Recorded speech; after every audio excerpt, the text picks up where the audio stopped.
when you finally made the decision to go pro, was that sort of like an epiphany, or was that something that you'd thought about and planned out for a long period of time? Well, let's see. Before I went pro, I was working part-time job for a real estate company doing marketing and graphics, and I was doing that thing where I had one foot in one bucket and one foot in the other bucket, and I wasn't quite sure when to take the leap. I think the big things that started to happen was, I mean, I consider myself a hobbyist for a really long time, and then I had a couple friends and coworkers start commenting on the photography. That was kind of a process. Like, I had never really considered it to be a profession until a couple of people started really commenting on it. And I kind of went through this process of being, you know, Karlo has a nice camera to Karlo is a photographer. Once that happened and I had that new identity, I think it built a lot of confidence. And then also at the same time, I had the first wedding I shot was from a family friend, for a family friend. And that in itself was a big confidence booster for me. It was scary at first, definitely, because, you know, she basically approached me about shooting her wedding. I had never shot a wedding before. I was extremely nervous about it. But at the same time, she just told me that she'd seen my photographs and she felt that I had the talent. She wanted to trust me with doing her wedding. So once I got that, it was, you know, I think a series of events like that that really pushed me to becoming a pro. The other thing too is just talking to other photographers. In my hometown, there are 2 photographers. It was a really small town. Nobody in my town at that time wanted to talk to me about photography. I think they had this mentality. Actually, I know one of them, I heard through the grapevine that they said, well, we don't want to have him come in because he'll just learn what we know and then he'll open up his own studio. And I thought to myself, well, I'm going to do that anyway. So I can learn from you, I can learn from somebody else. That was just my drive at that point in time. So, yeah, I had I talked to David Burke up in Pittsburgh. He's a B School member. And I went and I contacted him, offered to take him out for lunch. And he took a look at my first wedding and said, wow, like, this is your first wedding. You should have seen mine. And I think that in itself took a lot of the scare factor out of it, and it made it less black and white between being a pro and being a hobbyist.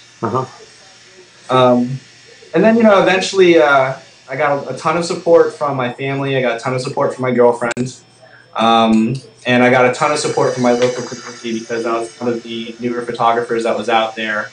It didn't hurt that I had a real decent price point at that point in time. So, you know, a lot of the event planners were saying, well, here's someone that we can give to a wedding that's on a budget, and he's starting up, kind of a diamond in the rough type of thing. So that taught me the ropes of business, starting out as I started collecting bigger checks. I think, you know, it's weird to say, but the first time I got handed a check for a wedding, I thought to myself, holy moly, this is a great bonus, you know? Because I'm working a part-time job, I basically get a paycheck with one wedding. And I thought for the first time, everything okay with it? I thought for the first time, sorry, it's hearing a little something in the background, but I thought for the first time, like, I have an opportunity to start my own business with this. And it was all that work and hard effort and all the hobbyist stuff that culminated into this door opening in front of me all of a sudden, and whether or not I was going to walk through it. So I think that was really exciting for me, being able to think about being my own boss and doing something that I really woke up every day and wanted to do. And then also at the same time, yeah, just the encouragement and, you know, the forward momentum of it all really pushed me there. Also, a couple of photographers that were really influential with me was Armin De Fiesta. He's a DC photographer. When I started early on, I found his photography and I sent him an email with like 10 questions, interview style, this type of thing, and I thought this is a real slim chance that he's ever going to answer this, and he responded back, and that in itself, I think, for him to take the time and answer my questions like that was a huge confidence booster for me. It made me fall in love with the industry right away. And then, you know, beyond that, I think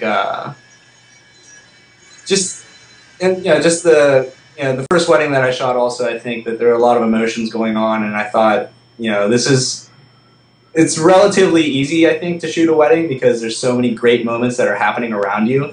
There's not a lot of direction that needs to be done. I mean, there's certain points, but I shoot mostly the photojournalistic style. But I mean, there's so many opportunities and great things that are happening around me that I felt like it was, one of the easier things to do. I think I know the answer to this. Listening to your story about your friend in D.C. and then David Burke and the guys in your hometown, sort of the contrast there. What do you think is the benefit? Well, both pros and cons of the sort of open sharing versus the competition model. That's a great question. I think that I think competition is natural, and I think we want to share, but a lot of times we're scared to share due to competition. And I think a lot of photographers will experience that. If you walk into any established studio and you walk in and you say, "Hey, I'm a photographer," they're going to immediately kind of go, "Well, what does this person want?" That type of thing. I think the key to it is just surrounding yourself with people that you genuinely enjoy and like.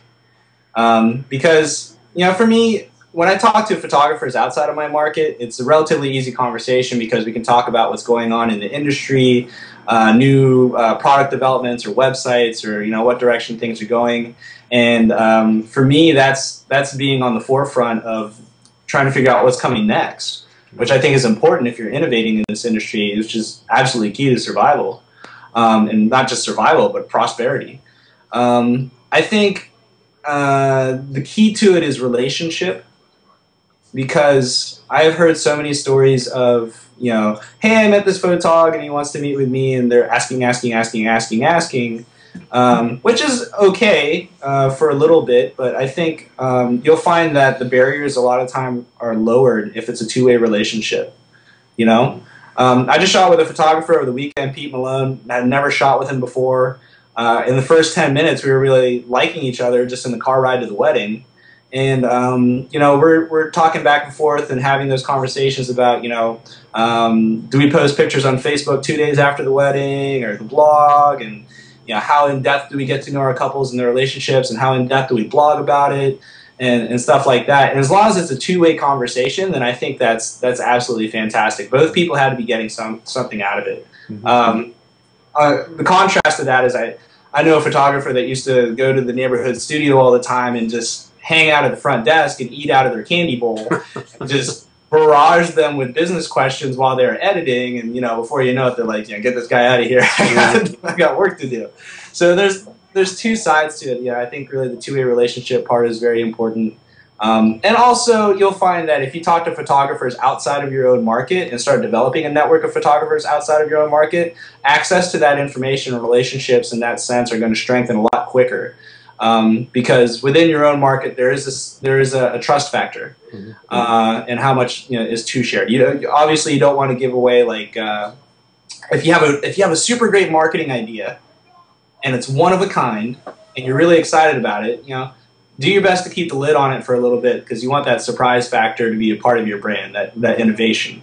So there's that part of it. As far as teaching people how to use cameras and things like that, I'm fairly open to it, but. I think you just have to respect the relationship and respect each other's time. Yeah. Well, I'm a Starbucks junkie, so I'm willing to sit down with anybody as long as they'll keep pumping me with lattes.